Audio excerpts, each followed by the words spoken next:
بسم الله الرحمن الرحيم. الحمد لله رب العالمين، والصلاة والسلام على أشرف المرسلين سيدنا ومولانا محمد صلى الله عليه وسلم. السلام عليكم ورحمة الله وبركاته. وحن هلكن كسلام يا تمان صومالي محمد ميل والبيت شوغان. وحن هلكا إنوغا سيسعون دونا إن شاء الله كبيدي دينيها ارتحناها. وحن كبيغا مانتا ليدا وقتك وهيا wuxuuna ka hadlayaa dadka gobta inuu waqtigu ku adag yahay, dadka gunta ahna waqtigu saacido. wuxuuna ku bilaabmayaa insha Allah sidan: maxaa nin raga waqtigu hayaa walaacsan? maxaa doqon waayuhu saaciday nolol waafiya ku jira?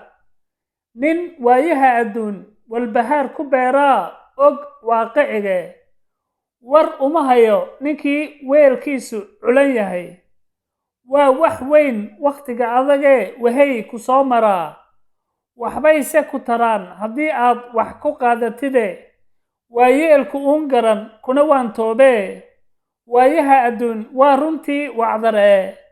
maxaa nin raga waqtigu hayaa walaacsan? maxaa doqon waayuhu saaciday nolol waafiya ku jira? waad mahadsantihiin dhammaantiin.